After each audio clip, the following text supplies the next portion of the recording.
And once again, man, thank you so much hopping on the call on Sunday. I know this really shows the dedication people have to go ahead to their craft to make things happen. Speaking of make things happen, Miss Make It Happen, how you doing? A. Jones, how you doing? David, my man, how are you doing? Suckers, it's good. Tease, Janae, what's up?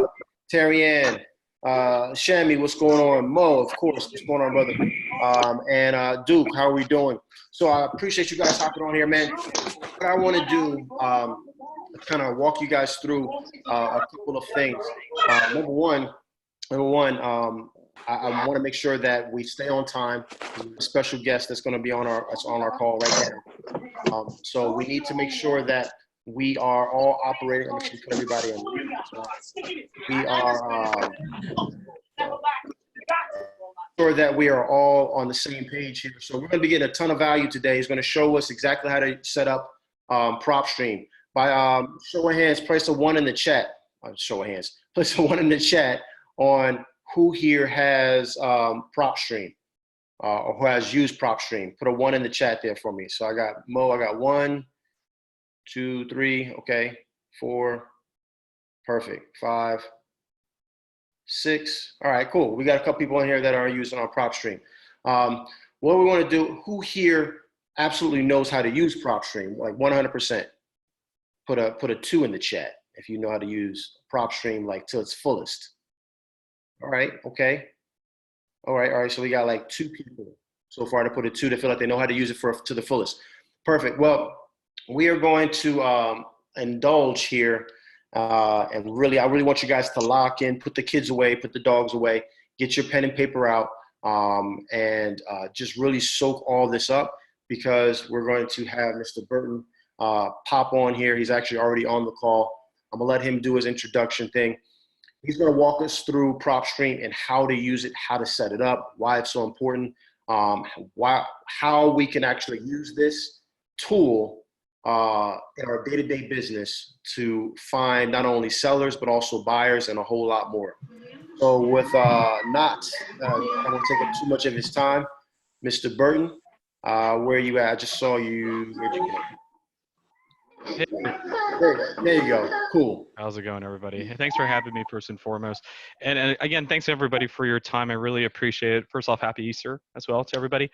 And also, I hope you guys are staying safe and healthy, especially with what's going on out there. So with that said, I'm here today to kind of really show you guys how to effectively use PropStream. I think more than ever now, it's important because of the fact that we're all, as you can see, at home. Being able to drive for dollars, just being able to go out and do appointments, inspections, and whatnot. There's some challenges with that. But in terms of lead generation, running comps, we got you covered. So we can pretty much, I saw this post online that kind of made me smile, but someone had put a post on a very big group, what are you doing in this situation being, quarantine and remote? And that the top reply was PropStream plus DocuSign plus a phone.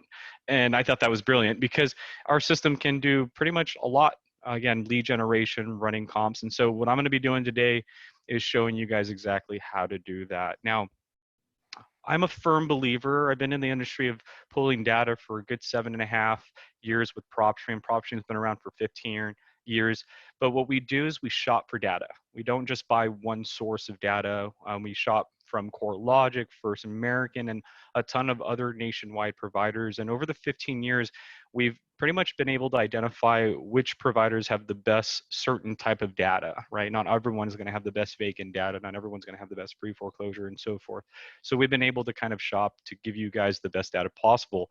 But other than give you guys the data, we're also going to quality assurance that data. We're going to ask questions like, why do 3 providers have this property on pre-foreclosure, why this one does not, and vice versa, before we give that to you. And then when we do give it to you, we tie it all together, all the details, all of our sources together for you, and then give you the ability to heavily filter that. With that said, over the course of 7 years talking to investors like yourself, lenders, brokers, agents, contractors, people that do subject twos, lease options, and understanding how they accomplish those strategies and why they do those strategies, we've been able to kind of shape our system to fit those needs. So what I want you guys to understand with our platform is a lead is not a list. And then you're going to hear me say this a lot, but I know when I say that it causes confusions because you guys are like, well, I pull high equity lists, I pull vacant lists, I pull, and that is absolutely correct. And I don't want you to deviate from that. Still do that. But what I'm going to show you very soon is how to build a problem, and that's really what a lead is. So again, a lead is not a list. A lead is just a problem, and you're going to be using PropStream to kind of reverse engineer or filter to identify a problem in which you know you can solve. So without further ado, let me go ahead and show you exactly what I mean by that. So when you log into PropStream, and you guys do get a 7-day trial for those that have not yet tried it out, um, there will be a link that Tommy will put for you guys to get access to a 7-day trial and a discounted price. There is no other obligations besides the discounted price of $97 a month, no yearly contracts or anything like that. But what that $97 a month gives you is the ability to search in any market nationwide, the ability to run comps using public records and MLS records, and then you get up to 10,000 properties in which you can save to a marketing list and then export out of our system. So do the math there, 10,000 divided by 97, it's literally half a penny per lead, and then the ability to run comps is again just added on top of that. So with that said, when you first log in, we capture your IP address, zoom in onto your market. As you can see, I'm in Southern California, but we are a nationwide data provider, so you can practically go anywhere. And there are two stages of approaching PropStream. The first stage is lead generation. So let's say I need to go build myself a list of motivated sellers. First thing I'm able to do is search one of 4 different ways. County, so I can search Fulton County, Georgia. So type in Fulton, comma, space, Georgia, and you'll be able to now see all the records in Fulton County, Georgia. There's 350,000 records. They're all broken down in individual categories that we've done for you, such as MLS, pre-foreclosures, and cash buyers. Second level search is you can do a city level search. You can search, for example, Miami, Florida. Searching there gives you the 97,000 records that we've captured at a city level. The third level search that you can perform is a zip code level.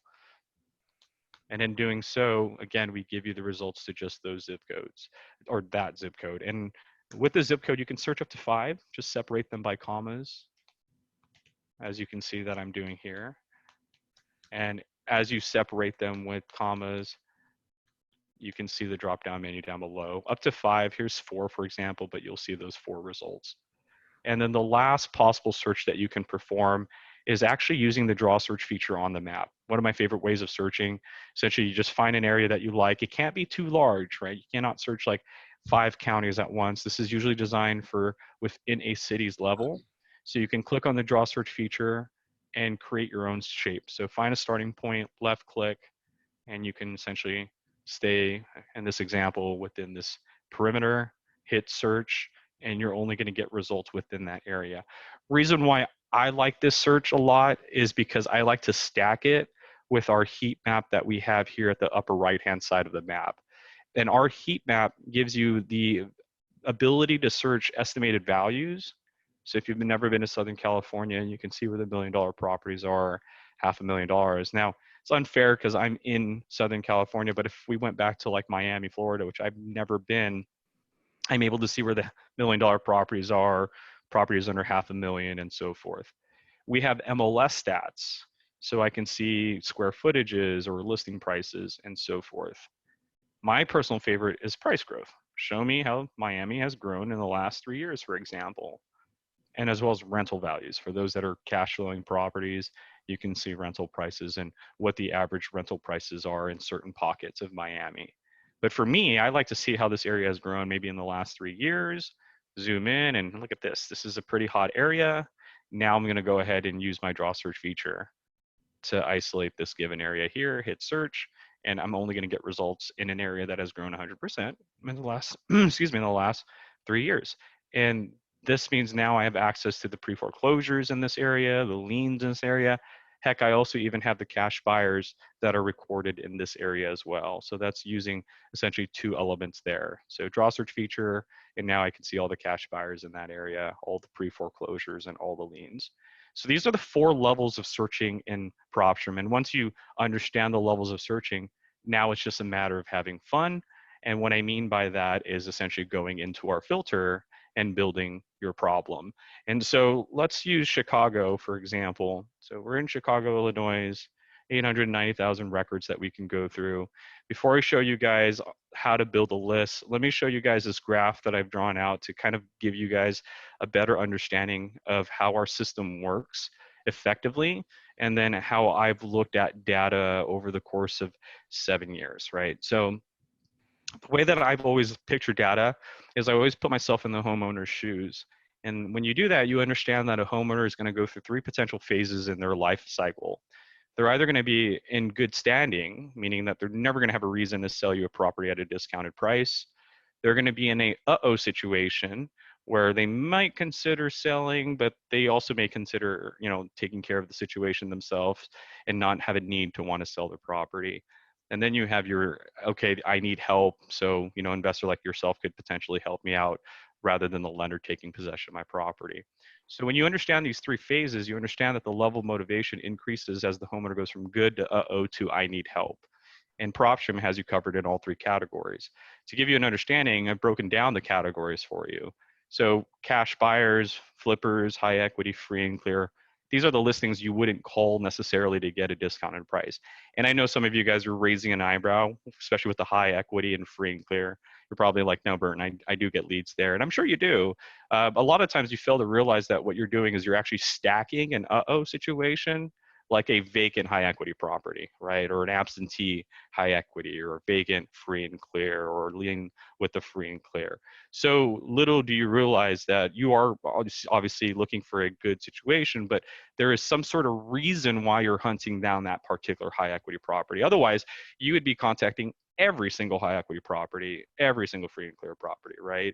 So just tweaking a filter by years of ownership, the occupancy, where the owner is located, is essentially an uh-oh situation, right? You're pinpointing a pain point, and that could be the location of the owner, the year the property was built. And so when you realize that there is this uh-oh situation, there are some very evident situations that we have, like bankruptcies, divorces, vacant listings, which, if you guys don't understand, vacant is not your definition of vacant. I don't mean abandoned properties. I don't mean tall grasses. I'm referring to USPS postal data, which is just properties not addressing their mail. And so be careful with that, because that's going to include recently sold properties, people that moved out because they were renting the property. So just understand, vacant doesn't mean like abandoned. It means just this is an address that may have recently sold and the mail wasn't forwarded and so forth. So just best practice, if you are searching vacant in our system or the next system, you might want to look at the years of ownership or apply a last sell date. Like, hey, I want a vacant property with more than 5 years of ownership. That way we get rid of all those recently sold ones. So just want to shed light on that. Tired landlords, non-owner occupied properties, several years, liens, failed listings, and tax delinquencies, people that didn't pay their taxes on time. So this is the uh-oh stage. If I were to give you an analogy, let's say we're all like firefighters, right? And we're all in this helicopter. We each got our own helicopter. We're, hovering around this rainforest, and a fire goes out. We get paid on putting out fires, so we all go to that fire. That fire is really the needs help situation, right? The pre-foreclosures, the auctions, the foreclosures, because this is the last point. We got to put that fire out before it goes crazy. So a lot of us tend to kind of focus on just that area, and it's a great area. You shouldn't stop doing that, because there are some big discounts. Just know that the challenges are faster closing because you're limited on time because of an auction date, and it's very competitive because we all know the motivation here is just through the roof. So understanding that these are the 3 stages, you'll then be able to take advantage of PropStream. So just to give you an idea, let's say we're looking at the need help category. I am looking for a pre-foreclosure. So in PropStream, I can go to Chicago and isolate the pre-foreclosures. There's 6,000 records.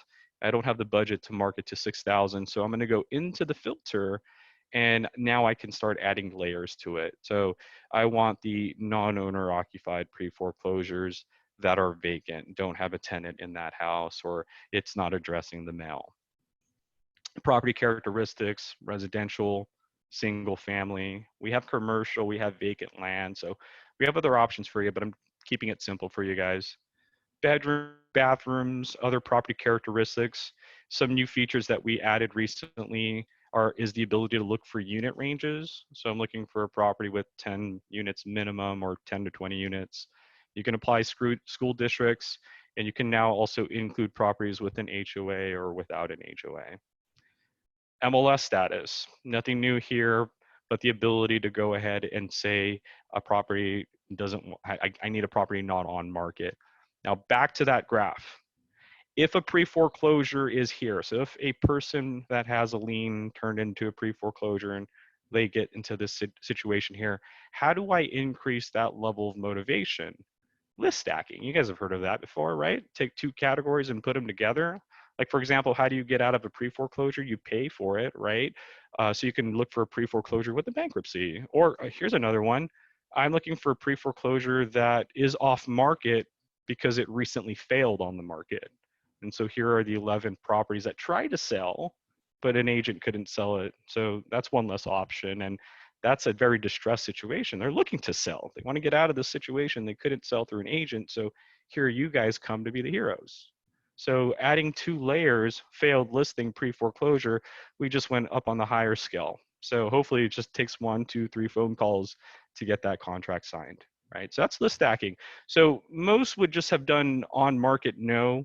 You can do failed. You can even get creative. Like, what happens before it fails? Well, it's on market, and it's on market for more than 90 days, right? And it's active. So here's that one property that's on market for 3 months and no one's buying it, right? So you can get really specific. Be careful. As you can see, getting too specific means getting very minimal results. I don't know what your capabilities are. Maybe you don't have the luxury of knocking on 24 houses, right? So you got to keep it at 10 or low. And you can do that in our system if you need to, right? So just understand you can get very, very granular or very, very broad. It's up to you. But once you're done with MLS, you now can refine the pre-foreclosure. Since I'm looking for a pre-foreclosure, we can choose the status it's under, when it was recorded, the auction date, opening bid, the release date, the default amount. And then we have ownership info next, how many years of ownership. So it is vacant, but I want commitment. I need equity, so at least 6 years or more. And it's owned by an individual. I don't want to talk to corporations. But again, your choice there, to each their own. It could be lower years of ownership, more years of ownership. It could be a corporation or a trust.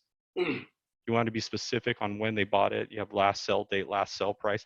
You even have the location of the owner. And I think about it, not being an owner occupied in pre-foreclosure is one thing, but imagine being in a whole different state. Unfortunately, we don't have any results, but here's one that's out of county, right? You're in a whole different county in one of your properties, and the other county is in pre-foreclosure. Like, that's a headache. You have to go travel, and with this quarantine situation going on, are you even able to travel out of your county? That's an issue right there. That's a problem. And that's what I was referring to, guys. I'm able to identify problems, whether it's we're able to go out or we're not able to go out. And I'm going to drive more into that, right, in just a few moments. So I'm going to continue this, but you'll understand what I mean by that. So absentee owner location is another level of pain point. Once you're done with ownership info, you have the lien, bankruptcy, divorce status section. So now we can add more to our pre-foreclosures. Do you want a pre-foreclosure with the lien? As I mentioned, maybe a pre-foreclosure that can't pay for it, so it's in bankruptcy and it failed on the market or it's not on market, right? So multiple layers. Instead of adding liens and choosing the type of lien you want, or a bankruptcy and divorce, you can also suppress those records. So let's say you've came across a lien before and it was a headache because it was an HOA lien, or you dealt with a divorce and it was a headache because you had to get 2 different signatures and the 2 people wouldn't agree on a price. You can suppress those records. You could say, I don't want a lien, I don't want a divorce, I don't want a bankruptcy. And as you can see, 3 properties have been removed. So the ability to stack as well as suppress is going to be very pinnacle with our system. Lien recording date, bankruptcy recording date, divorce filing date, lien amount, and the tax delinquency year are also available filters for you.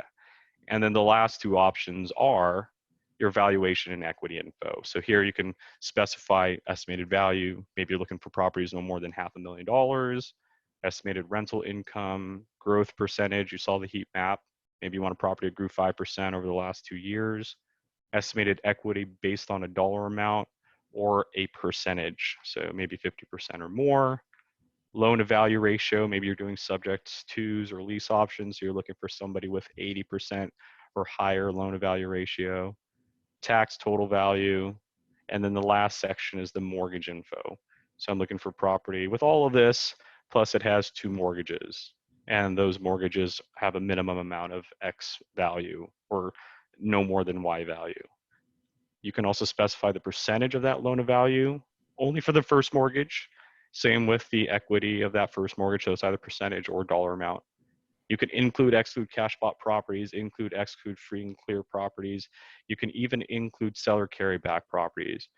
These are pretty much seller finance properties, properties that a private party, the owner of the property is financing the property privately. That's an option here for you. So what I just did was I went into Chicago.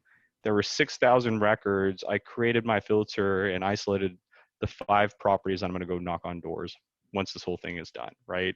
So now that I've done that, these properties, because of the multiple pain points, are not just in that pre-foreclosure range, they're in a higher level of motivation. I am potentially increasing my ratio of getting a deal done within maybe 1 to 5 phone calls. So what I'm going to do now is I'm going to check these properties out or check them off individually, your choice. You get to choose whether all of them or not, and then add it to a list. So my Chicago pre-foreclosures, save it. And now this is phase 1 of lead generation. Phase 1 of lead generation is to search a market and save that list that you filtered. And when you do that, it's going to get stored in your My Properties. And from there, you click on your marketing list. And now you're able to check them off and export that list to an Excel sheet. Prior to exporting your list, you can control the headers you want.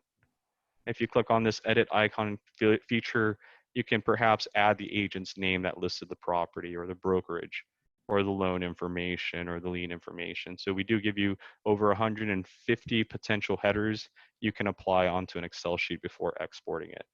Any changes you make, hit apply, and then you can hit export and you'll get that CSV file from our system. So that is phase 1. Build your list, save it, export it, and we'll see you later. Phase 2 is we have an internal skip tracing feature.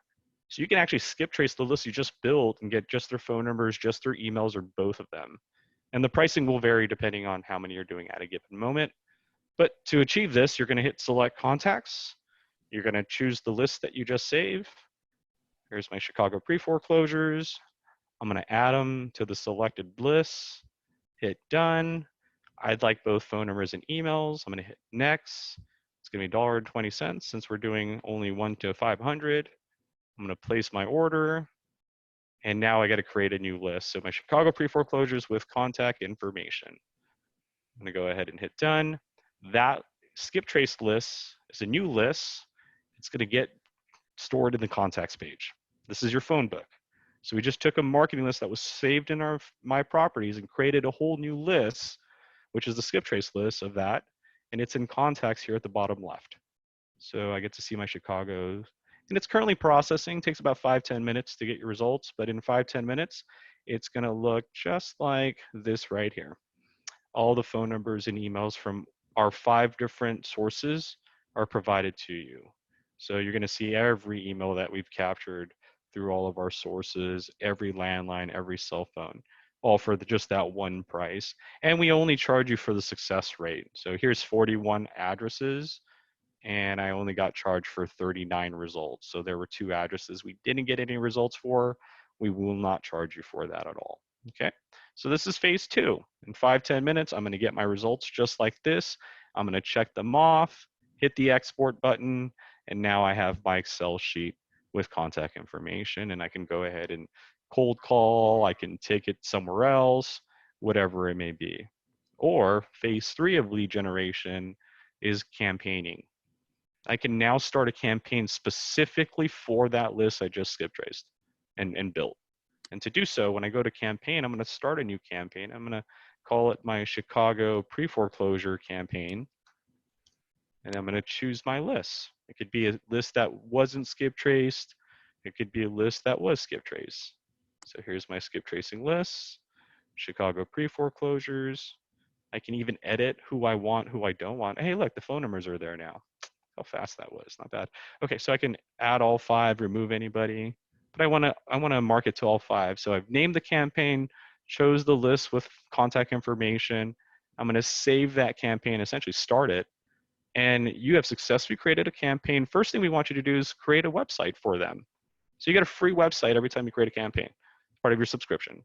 And the idea here is to build credibility or drive them into a capture site so you don't have to give them your phone number or your email.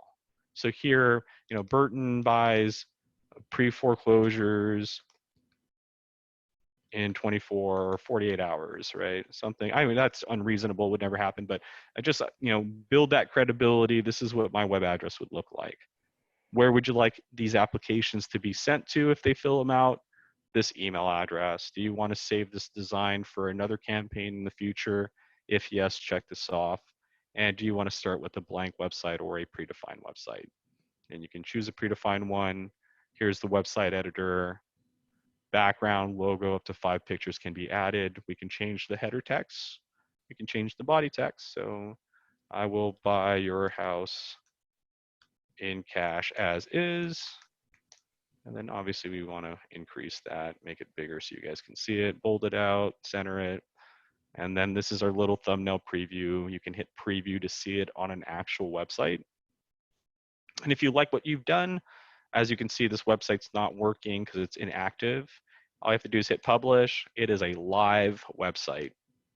And now you can promote this.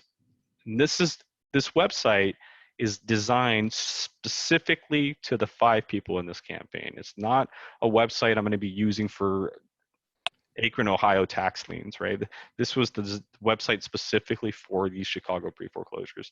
Meaning if I had a campaign for buyers, my website talks to buyers, right? And so that was the idea with giving you a free website for each campaign. You can have 93 campaigns as I have here, and each one has its own essential website for its audience. Once you create the website, now you can send the 5 or 10 or 100 or 1,000 recipients in that campaign a postcard. So we have the standard oversized, and you can start with a blank postcard and upload your front design, upload your own back design, or you can go to advanced edit and create your own design. You can upload an image. You can even change backgrounds and make your own card, add your own message if you want. So all of that applies. Most of us obviously don't have the time. Like with me, my kids are running around, so I'm probably just going to use a template. So we have several templates for you to choose from. This is one of my favorite ones here, and it's going to essentially code it for me. So I don't know if you guys saw that, but that template said greetings from Foothill Ranch. And when I selected it, it put my city in here. Because if you actually fill out your settings, it's going to ask you for your address and whatnot. And filling out your settings will apply your information onto your card, like your phone number, your name, like you see here. It's also going to apply the people that are on your marketing list to the card. So check out where it says Richard. That's the actual person on my card. So when I actually print and mail this card, it's going to say Dear Richard. And then it's going to be $2.40 for 5 cards. Make sure they all look good and everything looks great, and I can place my order.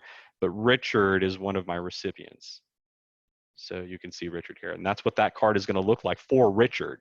Now, everyone's going to get their own card, and everybody is going to have their own name on their card. So it's going to say, greetings from Orange, Dear Richard, or Dear the next person, Feather, Dear Tina, and so forth.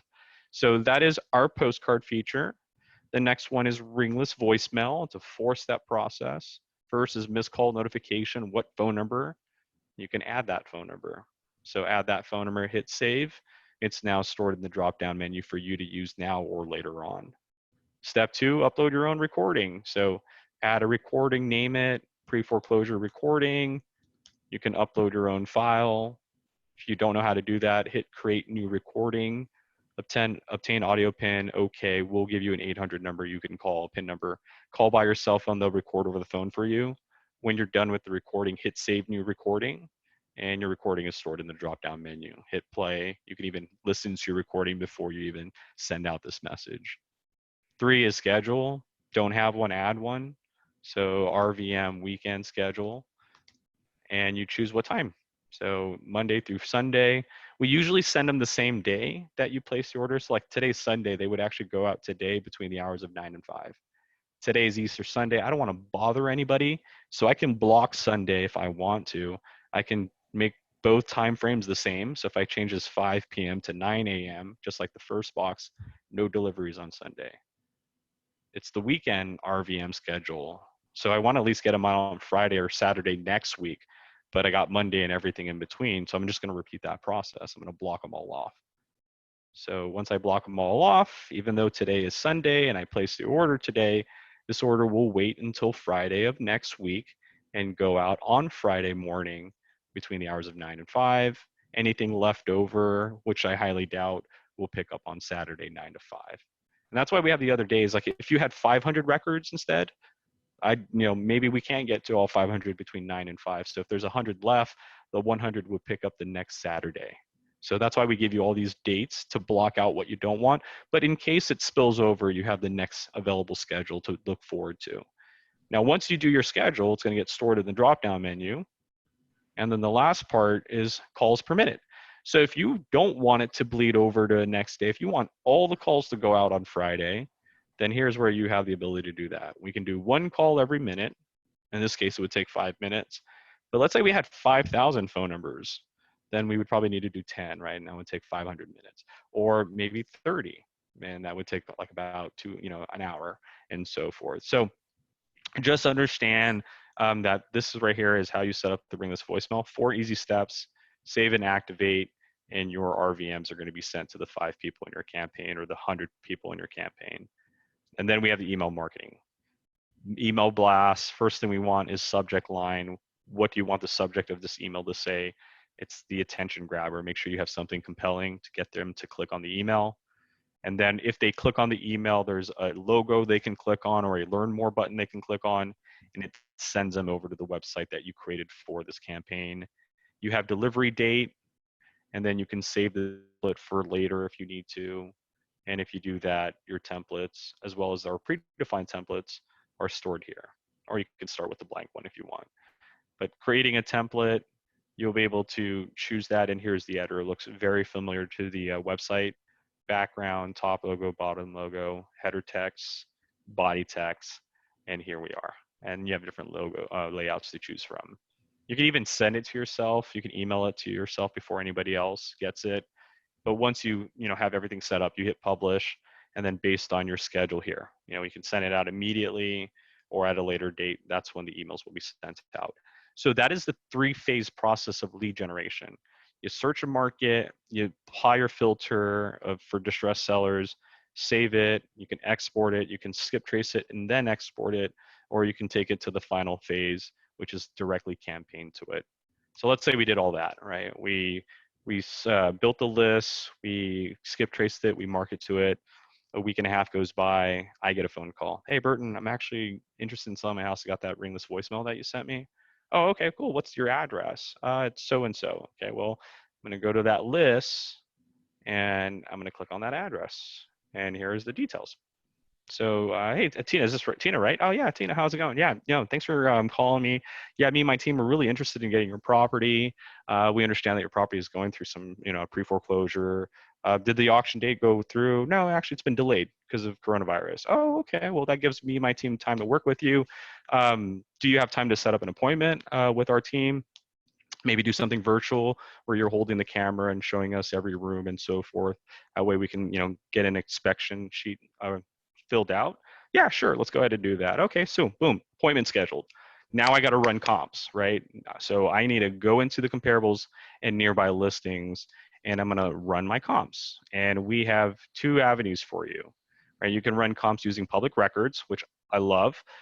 Public records are official. They're from the county, hands down. Like the county is the final say. They're the ones that release public records.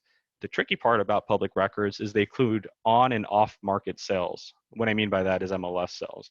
So some of these properties were properties that sold on the market, and some of them were from cash buyers like yourself, or because they were a foreclosure sale or a transfer, family transferred a property to a son or daughter or granddaughter. So just be careful with public records. Although they're official, they're not all full rehab sales. Some of them, again, could be a completely discounted property. So what you normally want to do here is apples to apples. Here's a 3-bedroom, 1.5, 1,200 square footage. We're going to go a year back, 6 months back, your choice here. So 3-bedroom, 1.5, year built if you want, square footage, 12, 14. I do 100 plus or 200 plus, 200 minus. So 10, 14, 14, 12. This is a single family residential, single family. And here are my results. So as I see my results, my next step is to see any anomalies. One anomaly, 4-bedroom. Any other anomalies? Yeah, my lot size is 5,000. Here are some that are very small, 3,000, 3,000, 3,400. So these very low 3,000, I'm going to take them off. It's really just these two that I like. One's 52, one's 49, mine's right in between. Those two averages together, my property averages at 172. That's the ARV. Now, just to get a little bit more confidence in that, I have photos. I can click on it and see the property that sold for 140 or 170. And so in just a second, I can see if this was a property that was completely refurbished. Doesn't look like it. Looks like it was just cleaned up. Nothing new. Looks like it was implemented, right? It still looks kind of like 1970-ish, 1980-ish, but that's what it took to sell for 145. What about this $200,000 one? Now we're talking, right? Here's one that looks fully refurbished. So do you guys see what it takes to sell for 145 and 200,000? It's all in the photos. And I think this is important because if you're a wholesaler, the value is not dictated by you, right? And a lot of wholesalers call PropStream and they're like, hey, I need help running comps because I need to get the exact ARV. There is no exact ARV. At the end of the day, the ARV is really controlled by your rehabber, right? The investor buying your contract. Your contract could be $80,000, let's say, right? So let's say you got the purchase agreement for 60, you're the contract for 80, you're going to make your 20,000. That's great. But once the investor gets that $80,000 contract, it's a matter of how much they're going to spend in rehab.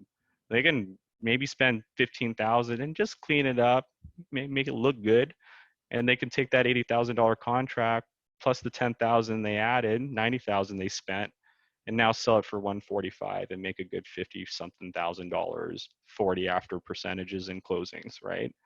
Or that $80,000 contract they just bought for you, they put 30,000 into it, right? $110,000 spent, and then they sell it for $200,000, right? $50,000 ROI just turned into $90,000 ROI simply because of that. So this is when you guys are too fixated on ARV, like stop. There is no exact ARV. Your job is to show your investor the range of opportunities. And I just did that. I showed my investor, hey, if you get this contract for me, you have the ability to sell it between 145 or 200,000. What you do after you get my contract for 80,000, I don't know. But here's the two abilities for you. That's why I like public records, because these are official. MLS records, though, I love them because the difference between MLS data and public records data is that 9 out of 10 of the properties in MLS are all fully rehab, like in marketable condition. Most of the times they're just like this $200,000 one, right? Also, you're going to be able to see records that the county hasn't released yet. So just to give you a prime example, if I organize the sell date, here's a property that sold literally 2-3 weeks ago, 320. If I go to public records, the most recent one was on 312. So same with MLS comps. This time I can tighten it up even more. Show me properties that sold in the last 90 days that are 3-bedroom, 1.5, 10, 12, 14, 12, residential, single family, and we get our results.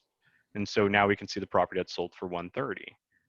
And if it looks very similar to the one that sold for 145, then again, we now know what it takes to sell for a property. Now this sold for 130. This is not bad. Let's see the characteristics here. 130, 1,200 square footage, 4,000. So yeah, less than hours. So those extra square footages that we have could be the reason why we could sell for a lot higher than 130. But a one property at 130 with lower square footage than our existing property, that's been fully refurnished sells for 130, right? So now we have a little bit more pull. So guys, that's how you effectively run comps. It's just a matter of apples to apples, proximity. And from here, you can do one of two things.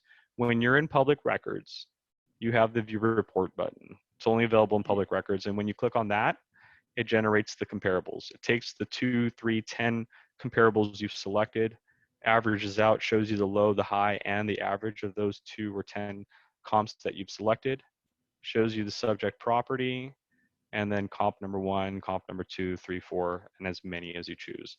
With MLS, we don't have that view report button. It's not there. How do you get our MLS reports? You click on the individual MLS. Click on the one you like, go to the details. It's going to open up that property, the comp. When you get to the comp, all you have to do is just hit the print button. Doesn't count against your 10,000, so don't worry about that. But just hit the print button. Here's the property that we were looking on, that comp for 130.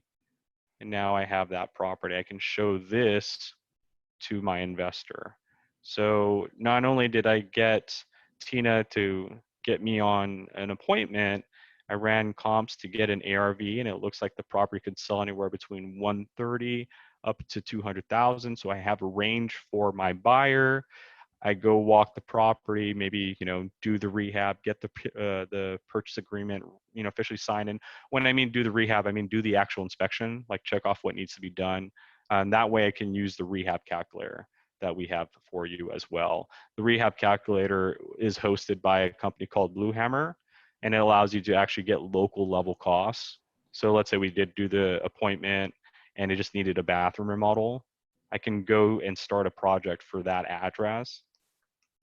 And when I do that, I can do one of two things. I can actually go through each individual line item that a bathroom needs, right? So individual actions, bathroom, and then choose, a toilet needs to be removed first, or removed and then reset, or I need to install a new one because there wasn't one, whatever you like to do. This is more for the advanced users or rehabbers. If you're like me and you have no idea what line items need to be done in a bathroom, go to Popular Projects, choose bathrooms, and then you can choose some of the major projects like toilets or a complete remodel. And then it's going to ask you things like, is it a tub and shower? Or is it just a shower only? And then what type of material, really, expensive stuff, cheap stuff. And then where are these repairs being made? Well, in the bathroom. And when I hit add to estimate, it says, hey, okay, well, that rehab on average retail is $12,000. If you did it yourself, $5,400. Don't believe us, here are all the line items that are typically found on an invoice in that zip code doing a complete remodel. And you can add times, materials, like let's say it didn't have a medicine cabinet or you don't need one, you can just zero that out and that will change your costs. So this is a very effective report to just drive your investor with more confidence. Hey, investor, I got a good contract for you. It's $80,000. It can sell between $130,000 to $200,000. Just needs to have a bathroom done and some cleaning. Bathroom is going to cost you around $13,000 retail. And they're probably smiling when you say that because they know their contractor is going to do it for $9,000, right? So just knowing that I've done the homework for them, just again, gets them more confidence to sign that check for $80,000 for me, right? So that is our Rehab Calculator. And so now we've done it all, right? We've built the list, we've marketed, the homeowner called us, we scheduled an appointment, we did our Rehab Calculator, we ran our comps, we're good. Now I need to find a buyer. So this is Cook County, or the zip code that property was in is 60617. Now we go back to the search 60617, and I need a buyer. So I need a cash buyer that bought in the last year, for example, or let's say due to COVID, buyers are walking out. I've been hearing about that. So I'm looking for buyers since the beginning of the year. Buyers that only bought in the last 90 days, and they're buying residential single family properties. And here are my 43. I can market that contract that Tina signed on my behalf, right? So with the buyers, cool thing about them is you just repeat the process. They're treated just like a distress list. You have your buyers list, check them off, add it to a list, buyers in 60617, save, phase 1, phase 2, phase 3, right? So I can skip trace that buyer's list now. I can market to that buyer's list now and now I've connected the two dots remotely, right? So that is our system in terms of lead generation, and then building your, or once they call and after you market it and whatnot, using the system again to analyze that property. Now, emphasizing lead generation, you heard me earlier say a lead is not a list. The reason why I want to emphasize that, because it's as important as list suppressing. Earlier, you saw me build a pre-foreclosure list and get 5 results. Let's say Chicago is very competitive with pre-foreclosure. PropStream lets you suppress records. So what happens before pre-foreclosure? A tax lien sometimes happens, well, mostly happens before that. Not all the time. I'm just letting you guys know that I'm identifying a situation that could lead into a pre-foreclosure. That could be a lien, it could be a bankruptcy, it could be a divorce. So to drive my point, I'm going to look for a lien, non-owner occupied, residential single family. It's off market, but this time it's not in pre-foreclosure. So I'm going to exclude pre-foreclosure. So I'm going to stay away from that competitive category, but still look for an individually owned property, 7 years, 50% in equity or more. But how do I know that that lien has a high probability of going into pre-foreclosure? Because I need to, again, drive motivation. I'm going to add to it. I'm looking for tax liens, and the lien amount is 5,000 or more. That's the pain point. It's not just any tax lien, it's a very expensive tax lien. So here are 66 records that are in this category right here. By me suppressing pre-foreclosures, I'm staying away from these other investors. But just know that by suppressing a very motivated category, the motivation isn't as strong. So hence why you guys hear a lot, the money is in the follow-up, right? So when I'm calling a list that's just liens, not in pre-foreclosure, the first phone call, I'm probably going to get cussed out, right? Because they're in denial, or they're going to be like, yeah, I got it under control. Why are you calling me? So I'll wait 30 days, 45 days, send another postcard, maybe do another cold call. They're still going to say no, but they'll probably remember my name after that call. Another 30 days, 45 days. They probably know the number that's calling. So they're like, Burton, dude, come on, like we got it under control, we're good. But in reality, I'll be able to find out towards the end of the call if they really got it under control or not, and then ask if I can follow up in another 30 days, right? 30 days go by, that fourth, fifth, 10th phone call, whatever it may, how many times you mark it to your list, they finally tell you, you know what, I've been in denial this whole time, or I don't know if that's going to go that way, but they might spill the beans and say, yeah, you know what, I'm not able to take care of this. Is your offer still available, or would you like to come by and schedule an appointment, right? So not the goal here is, by suppressing pre-foreclosures, I got to start early and over time get to them and get a contract signed before it got into pre-foreclosure. So that is the benefit of list suppressing. Now, the other benefit is if it did go into pre-foreclosure, right? Well, it goes into pre-foreclosure and all of a sudden these other investors are calling. All of a sudden they want to help, right? Who's going to stick out like a sore thumb when 30 phone calls are calling and your number is calling? You are, because you've been calling for 6 months.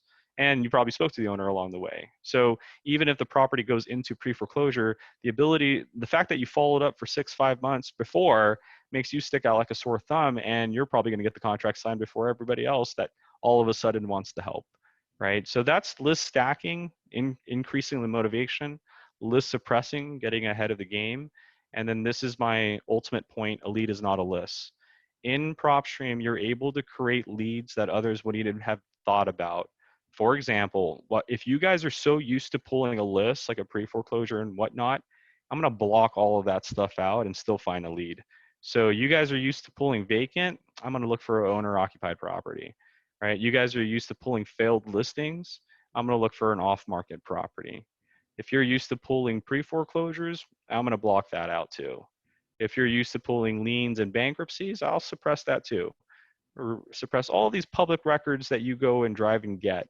So now that I have no distress lists on file, I'm going to build a problem. And that problem is it's non-owner occupied. And with COVID going around right now, you're probably stressing whether your tenant can pay the bill or not. Think about that, guys. 6 million plus people filed for unemployment. I'm sure a lot of people were renting properties from investors like yourselves. And if they can't pay the rent, how are you cash flowing that property? Who's paying taxes? Who's paying mortgage? So without even using a list, Just the fact that it's a non-owner occupied property and it's occupied by a tenant is a pain point. Here's another pain point. Besides it being residential and single family, you're sitting on a ticking time bomb because that property was built in 1990 or before. So it's 30 years or older. Roof needs to get done. Plumbing might need to get done. Electrical might need to get done. That might be something I'm going to use during our conversation. Another pain point is that you've done this for 15 years. That means you've probably gone through like 10, 15 tenants. Maybe you lease it every year. So you're done with, the good tenants, the bad tenants, and you're an individual. So not to say that you're not educated, but why haven't you considered creating an LLC or a corporation? There's a lot of tax benefits that you're not taking advantage of. Or maybe you thought this was going to be just a 2-3 year thing and then you're going to sell the house, and then 15 years go by and here you are, you're stuck with the property you can't sell because it's falling apart because it's 30 years, right? Every time you call an agent, they're like, yeah, you got to put money into it. So 6,400 property owners are contemplating on trying to sell their house, but they can't because it's 30 years old unless they put into it, right? Tap into the equity, in which case now you're more reliant on the tenant paying your bill, right? To make matters even worse, not only are you individual, but you don't even live in the same state. So if your tenant paying the bill, you're going to not want to fly there because airports are kind of sketchy right now. As a matter of fact, can you even leave your state right now with COVID? So I have 474 landlords in a whole different state, all with a tenant in their property. And I'm sure 474 of them are crossing their fingers, hoping that every one of them have a tenant paying their bill on time. To make matters even worse, there is an existing mortgage on the property. So we just got rid of all the free and clear properties, right? There were 400 properties that were free and clear. They probably didn't care if the tenant didn't pay the bill for 3 months, 4 months, or even a whole year because that property is owned outright. So, all right, we're nice landlords. But there are some landlords that don't have that luxury. They're renting out their property while having an existing mortgage on that property. And here they are. Here are 74 properties, 15 years or more in ownership, individually owned, non-owner occupied with a tenant. It's 30 years old or older. The owner lives in a different state, and there's one existing mortgage on that property. These 74 people are banking. I'm sure they're like literally crossing their fingers, hoping that their tenants are able to pay that bill. Because if not, who's paying for that mortgage that's $1,100 a month if your tenant isn't? So guys, what I just showed you right now is what PropStream excels really well in. Again, we've been in the business for 15 years. We're one of the few companies that have fun with the data, but we also talk to you guys. And right now, this industry is shifting. Before COVID, a lot of people were doing pre-foreclosures and tax liens and bankruptcies, and you should still do that. But let's face it, what is happening? And this is just my conclusion, right? I didn't read a book or anything, just looking at social media, watching TV. Here's what I'm hearing. When it comes to like pre-foreclosures and liens, because people are losing their jobs, I'm going to assume that lenders are going to give people a grace period. I'm going to assume that courts are probably closed, and so auctions are being delayed. I'm going to assume that lien holders know that people are losing their jobs, so they're going to give a little bit longer on that lien date, right?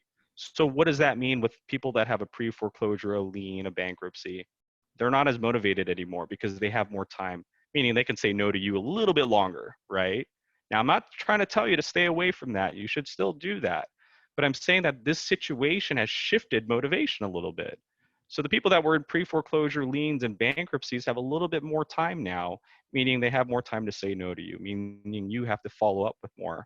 But where they have benefited from this because they have this grace period, there are others who are now suffering from this. And this is what I just built.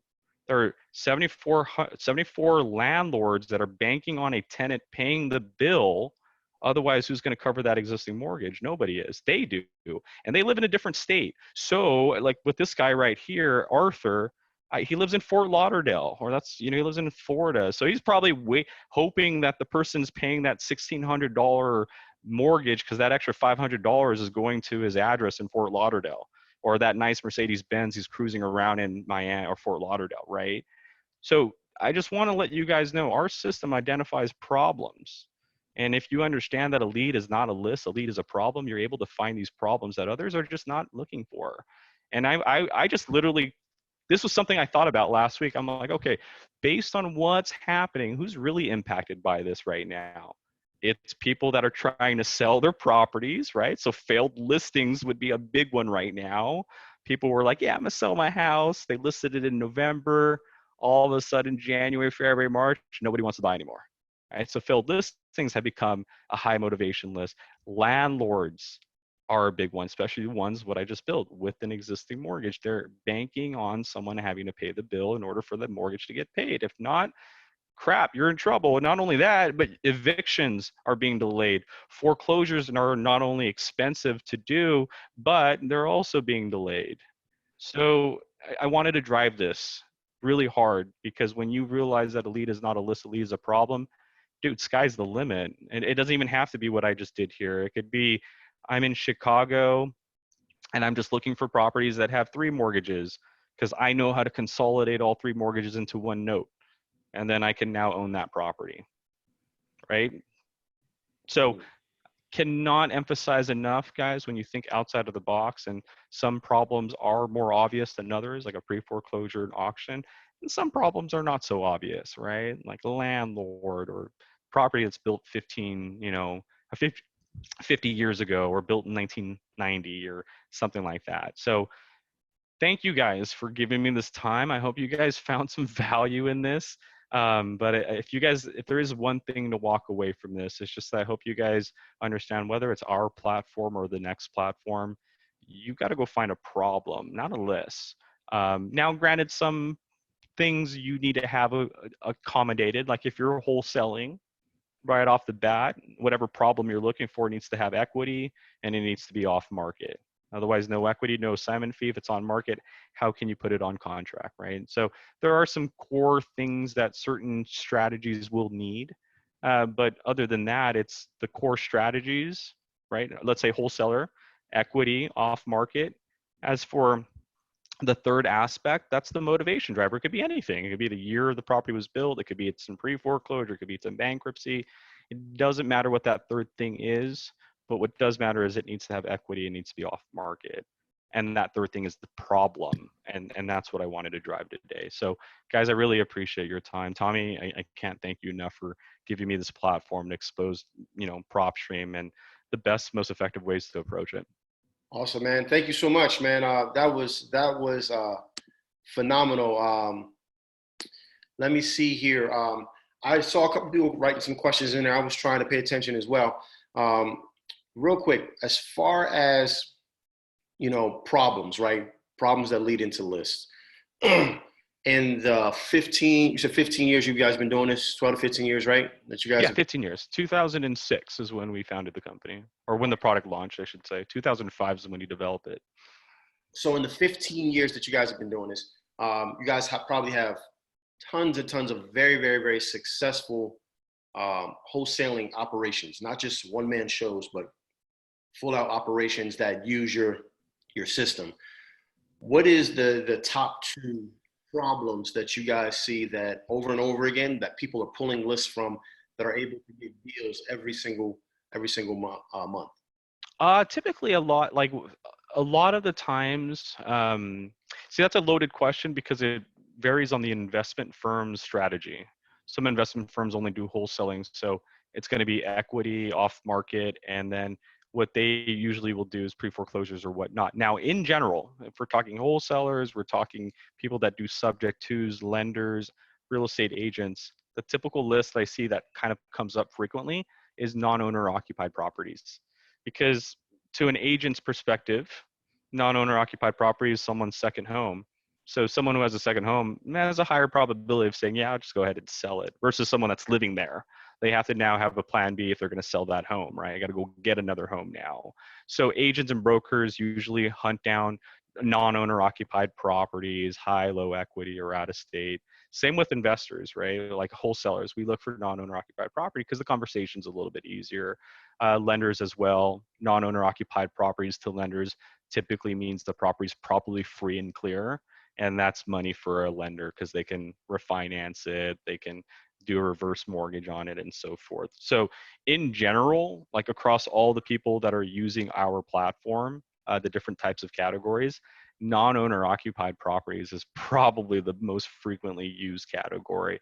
So again, whether it's non-owner occupied pre-foreclosure, non-owner occupied lien, it's usually non-owner occupied as one of the main category headers. Okay. All right. Cool.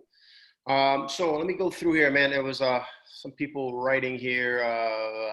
Someone said I'm driving. Can someone take notes for me? How do you got? Josh says, how do you guys qualify cash buyers that show up on the site? Through the deed records. So we collect deeds, and the deeds will show us the transaction type. And so these transactions are cash. Now, whether that is a hard money transaction, a private money transaction, we don't know. The deed just specifies that it was a cash transfer. So it could have been money that the person buying had from private lenders, or it could be a hard money cash loan that they were given. But the deed type specifies cash. Now, to also add to that, because again, we've been doing this for quite some time, we think the same thing that you guys think. And one of the biggest issues with cash records is the owner occupied records. So when you're in PropStream, we've already done you the favor of taking care of that for you. Anytime you go to a market and you click on our cash buyers list, every one of them is going to have a cash sell tab, and it's going to show you the sell amount, the sell date, and the buyer's information. The one most important thing that we've done to help you is we've added a second layer of logic to it, and it's make sure they're all non-owner occupied. So anytime you search our cash buyers records, none of them are owner occupied. Why? Because that's a personal purchase. It's like one of you guys getting rich, right? Like you're a multimillionaire investor now. You have tons of cash. You like find your dream home, you just buy it in cash outright, but you live in it, right? You're a cash buyer, but not necessarily investor. You're a what we call a luxurious buyer. You bought the property in cash for yourself. So just to help you out, what we did is anytime you look at our cash spot records, they're all non-owner occupied. The only thing you need to do is filter the property characteristics that you're looking for, the owner type, and the sell date. Because if not, you're going to get all sorts of like condominiums and residential vacant land. Also, if you don't isolate the sell date, you're going to be going through all of our records. So like with the 97,000 cash buyer records, there are some in here from 1987, right? I don't know if we want to call this cash buyer from 1987. Gotcha. Don't know if he's still interested. So best practice is Miami, especially with COVID right now. One of the biggest things I'm hearing is my buyers are hesitant. Yeah, I can see that. But again, I've been in this industry for a while, and I hate when people kind of scare people away. Like you're going to hear this a lot. Buyers are walking away. No, yeah, the buyers that are like not buying, they're the ones that are afraid right now. I will tell you right now, there's always two buyers. There's buyers that buy in a bull market. That's everybody that was buying like in the last 8, 12 months.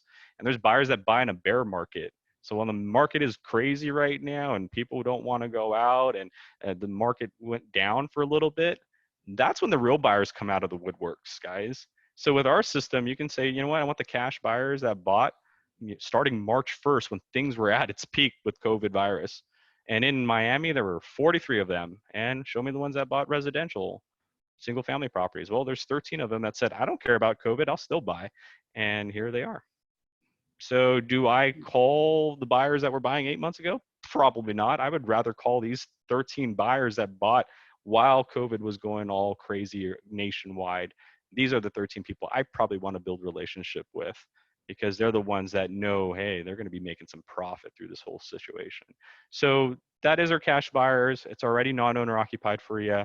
You just got to apply last sell date, property characteristics, and then have fun with that. So, Burton, so that one you just pulled up, you just happened to pull up, and that actually had the person's name. Yep. Now, what if they're a cash buyer and they bought in their company's name?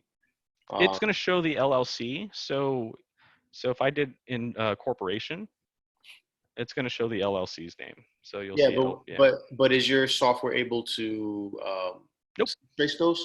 No, you can't. No company can skip trace corporations. I don't know So if you guys have some secret software, some secret sauce. yeah, it is. There's two ways I've been able to successfully do it. One is kind of just understanding that they don't want to be contacted, and most of the times they're represented by an LLC.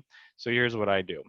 I actually, when I'm looking for cash buyers, I don't even look for cash buyers. I use our new category called flippers, something that we just announced in December of last year. So here's what flippers are. So let's say you're an investor, you buy a property in cash, right? I don't know if that was your limit. Are you an investor that can do one property at a time, 10 properties at a time, 15 properties at a time? I don't know.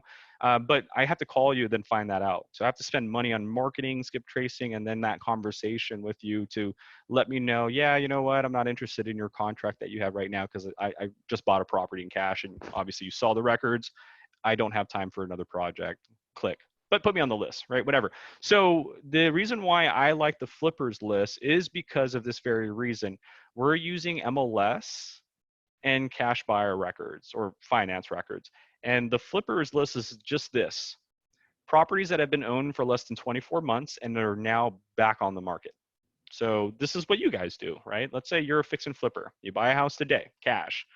We're hoping that you rehab it within less than 2 years, right? 24 months. So we're hoping that you get all your rehab done in less than 2 years, and then you call your agent and put it back on the market. That's why I like it. And so when you click on these properties, there's a common trend: cash sell, MLS details. For example, bought it for 25,000. Here's the buyer, Lewis. Lewis is now listing it for 325. Talk about a big flip. Like Yeah, yeah. these are the investors. And why do I like this list? For two reasons. Carlos is done. Lewis is done. Like Jose bought the property. Jose has now contacted his agent and he's put it on the market in March. When Jose sells this property and makes that $200,000, $300,000 profit, hey Jose, do you need another contract? Heck yeah, cool, let's go. So that's why I like the flippers list, because it's telling me, and again, I'm making an assumption, and that assumption is you're done with your project. You bought the house back in February and you're done with your rehabbing. And as a matter of fact, most of them will have photos to show you, yeah, he did it all in like 30 days. He just cleaned it up. And after cleaning it up, he put it back on the market, 325, right? So that to me I like, because once he sells, he needs another project. Other thing too that I like is, to your point, Tommy, if I was looking at flippers that were corporations, for example, right? So here are properties, sell, bought by a corporation, holdings company, bought it for 307, now listing it for 439. That's a flipping corporation, right?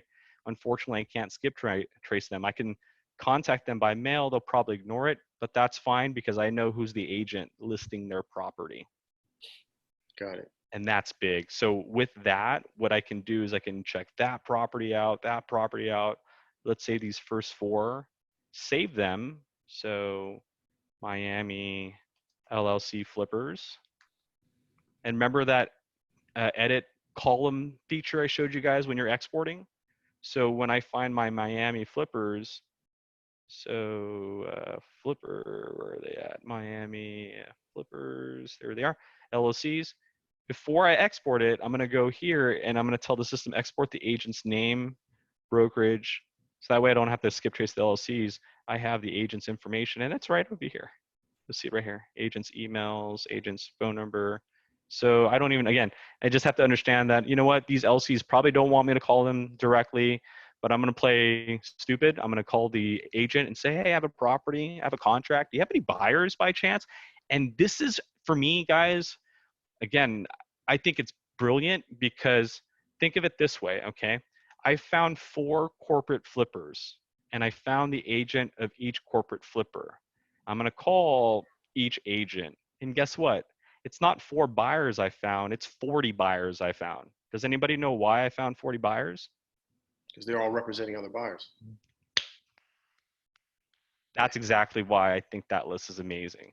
So not only are you able to find these corporate buyers and their agents, but these agents are freaking money holders. They have multiple buyers. So when you have that contract, you're hoping to get that LLC that you just saw, but you might just get another one that would be interested in your contract too. So that is the 2 ways of building buyers in our system: using the traditional cash spot records, which we've already made sure they're all non-owner occupied. So just include your property characteristics and the last sell date. and then individual, corporate. And then you have the flippers list, which is both individuals and corporate. But again, two different perspectives on it. My perspective is that list to me is a little bit more enriched because it lets me know two things. They're done with the project, it's being listed now, and B, I can get the agent's information if I can't get a hold of the buyer as well. All right, cool. So someone had their hand up, but I don't see it anymore. But Zach Sanders says, so by the list, then create a website/campaign for each list. So you can send automated calls from your list. So yes, you can send automated calls from the list, right? The RVMs. That's what he Yes. talked about. That's all a part of it. Someone also asked about the postcards. Said, are we printing them out, or are Nope. those weekly sent out from We'll take care of it for them. Yeah, once you just choose the design, make sure everything looks good, and then we'll send them directly to the mailing address, each addressing the individual owner's name. And how much is it per postcard? It would vary because it's tiered price. So just to kind of show you guys here, if I clicked on a postcard, the pricing will vary depending on how many you're sending out and what size you're choosing. Okay. And that includes postage too. So in this case, if I send 5,000 or more, it's 40 cents each plus postage, and it's going to do that custom design for me. Got you. All right, perfect. All right, let me go back. And if you guys do have questions you want to ask live, just go ahead and raise your hand. Let me see. Sean said, if I have my own website, can I use that website, or can I only use? No, we don't host your website, but in the email campaign, you can put it in the click-through URL part. So in this aspect here, when I'm creating an email campaign, when I'm creating an email campaign, there's a part here that says, hey, what website would you like them to go on? So if they clicked on this learn more button here, they would go to a website, but what website?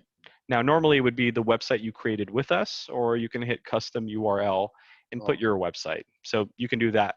Same goes with the postcard. If you're doing a postcard, you can go to the advanced edit. Let's say you choose the template, go to advanced edit, and this right here, you can just change that. You can just put, www.facebook.com and then whatever your website. So you can adjust the postcards.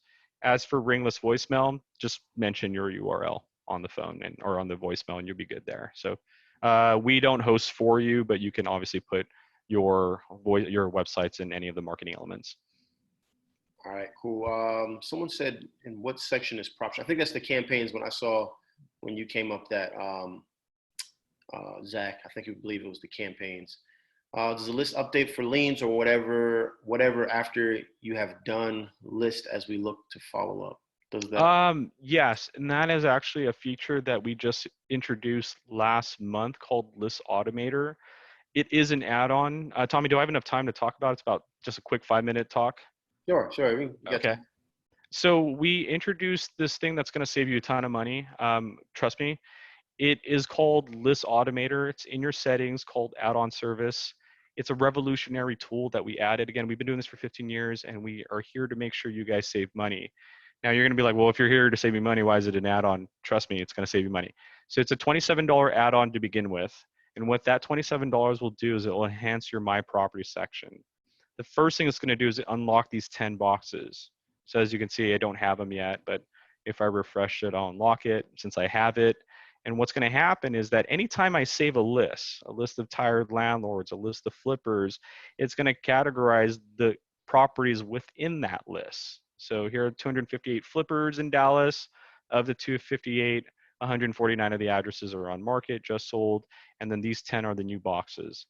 Here's how many are vacant. Here's how many have high equity, low equity. So any list that you click on, it's going to get categorized. Why is this important? So you can create a list within a list. So of my 31,000 properties, I don't want to have to go search it again.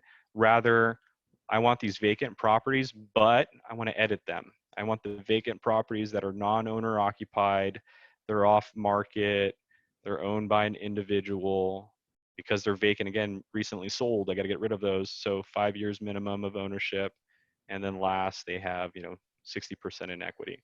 So without even going to the search page, I just built a list within a list.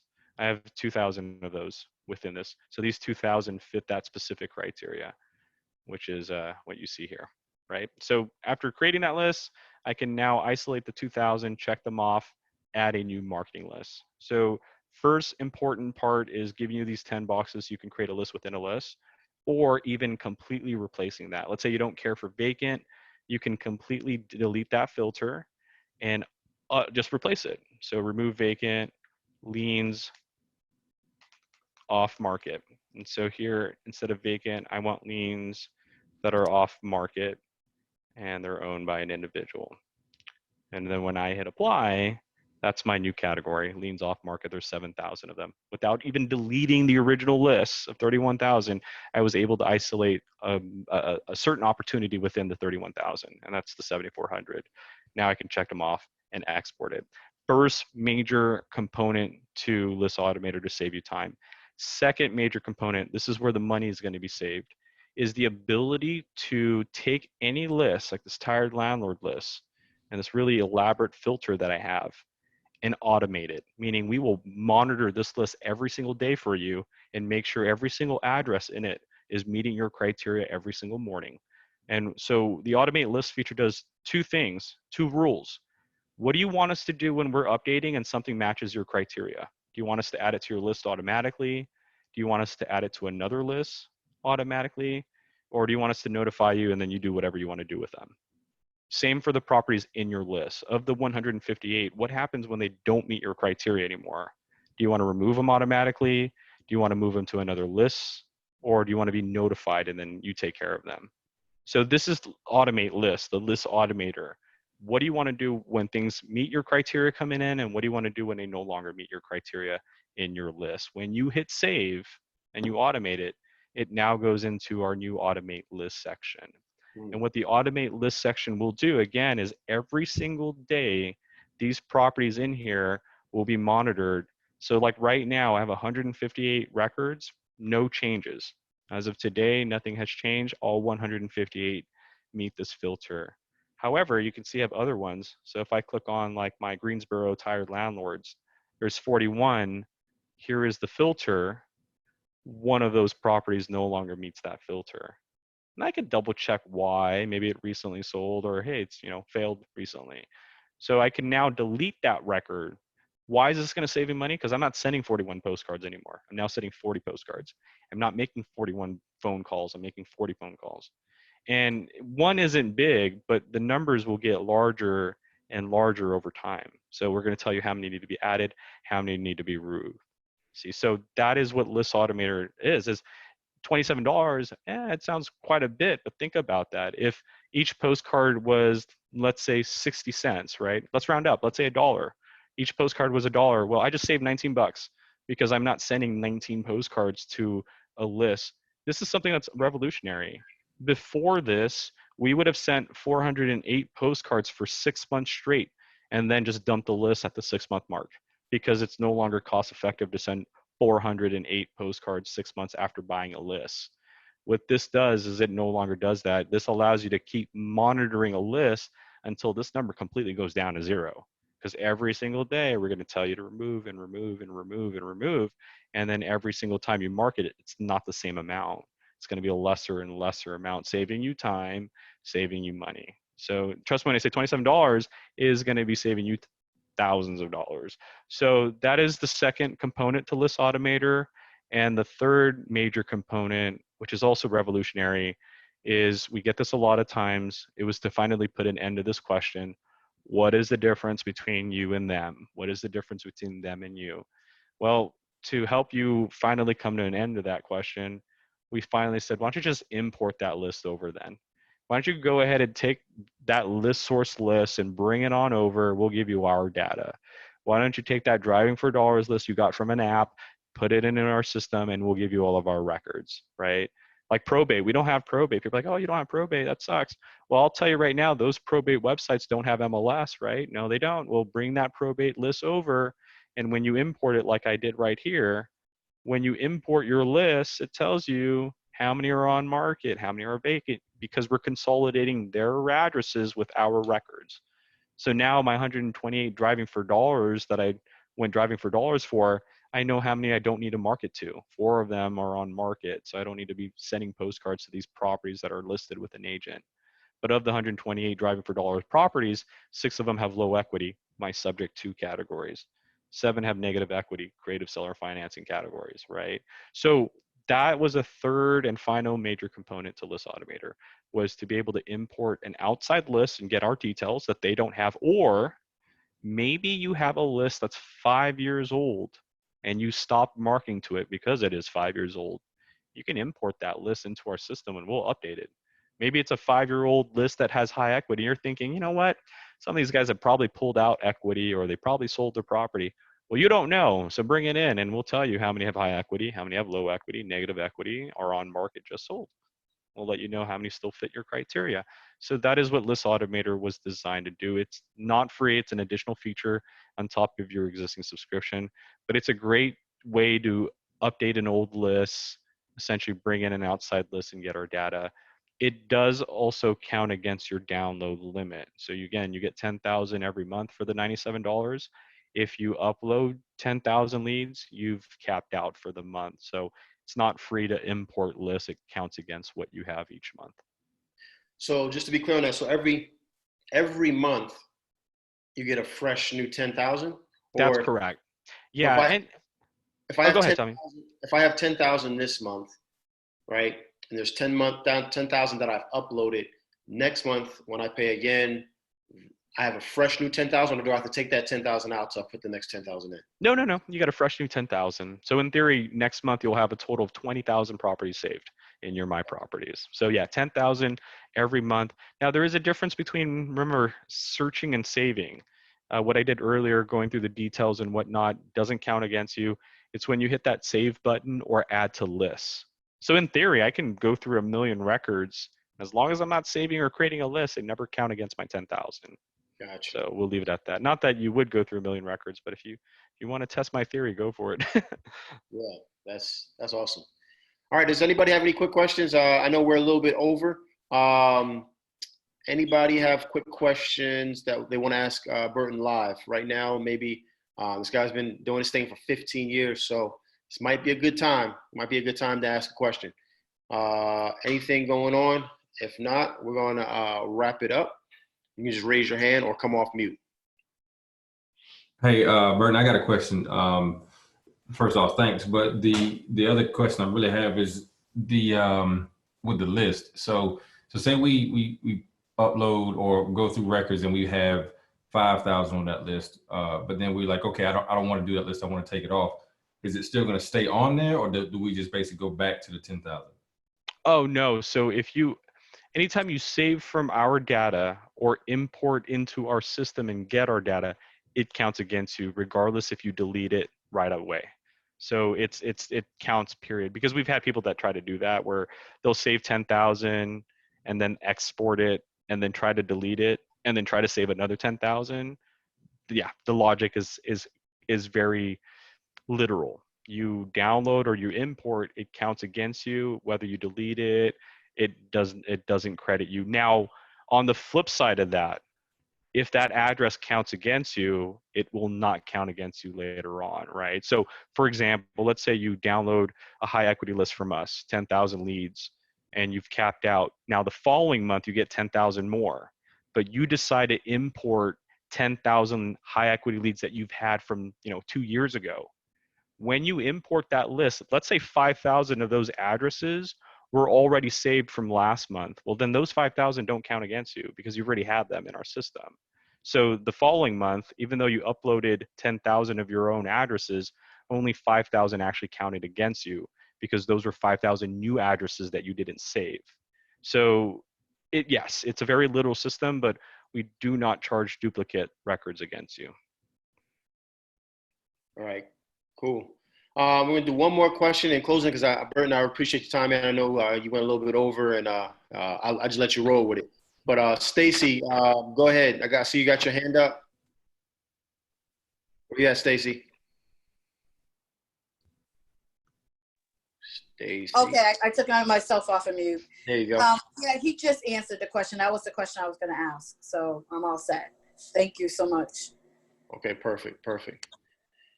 All right. Well, Burton, man, thank you again, man.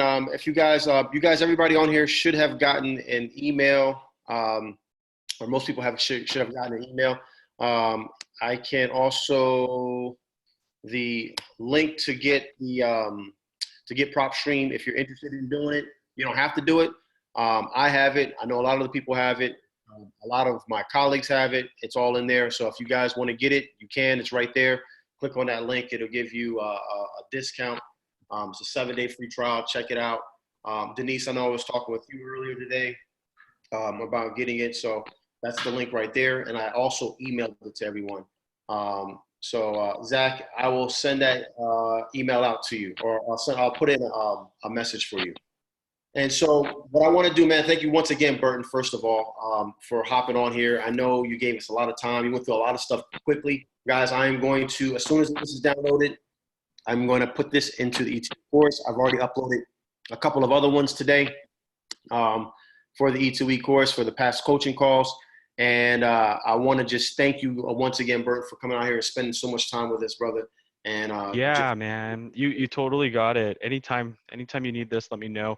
Also, I promised you that I definitely give your audience something worthwhile. I haven't shown anybody this, so please, guys, keep this to yourself. But we have our PropStream mobile app coming out. Nice. So it should be out very, very, very soon. We've put it on hold a little bit due to coronavirus. People are not out and about. So we took the opportunity to kind of not hit the market. It was supposed to actually hit the market a week ago, but we decided to just put it on hold so we can work a little bit more. So hopefully by mid-May, June, this mobile app will hit the shelves. I don't want to get too much into details, but I will say this: it is PropStream in your pocket. For those of you guys that are already using mobile apps, you know what features they have and what limitations they have. I'm just going to tell you right now, what you saw me do on this desktop version will be nearly identical on what you can do on that mobile app. So just think of just the amount of power that thing is going to have. So I wanted to leave you guys off with that. Make sure you guys sign up for the trial because we do notify you on all upcoming updates and releases. So if you guys want more word on that mobile app and when it's going to hit and all the cool features, get that trial going, guys, because we will notify you along the way. But again, thank you, Tommy. I really appreciate your time. Oh, man, and thank you, everybody. You taught me some stuff. I was like, wow, I didn't even know PropStream did all that. So hey, anything I can do to help, man. But I appreciate, guys. You guys stay safe and healthy out there, okay? All right, man. Take care. All right, everybody. Well, that's going to wrap it up for this one, man. I appreciate it, guys. Hold on. Put it on mute. Appreciate you guys once again. Thank you so much for hopping on. And make sure you guys just try it out. 7 days free. If you don't like it, cancel it. If you do like it, stick with it. That way you kind of just play around with it and see how much easier. I'm, just to be honest with you, probably going to, inside our course, I talk about list source. I'm probably going to remove that because this just does more. And I'm always about what can do more, and you got to pay for list source. Either way, you're just paying per record. I was talking with Denise and I've talked with Nicole, and we were saying how if you're going to pull a good amount of records per month, which you need to do if you want to get deals, just the numbers, that's where the numbers are, you're going to end up spending more per list anyway. So if that's the case, then you might as well just get the pay $97 and just be able to pull 10,000. I could tell you in the last 2 months, I've pulled 10,000 or just under 10,000, right? Or maybe, just over 10,000. So, and that was in 2 months. You're probably not going to pull 10,000 every single month. So just to kind of give you an idea. All right, everybody, that is it. We'll see you on Wednesday. What is today? Sunday? Yeah, Wednesday. We'll see you guys on Wednesday, man. Same time, same station. Love you guys. Peace. Take this information. Let's make some money. Peace. Thank you. Goodbye. Good night. Good night. Good night. Good night. Good night. Thank you.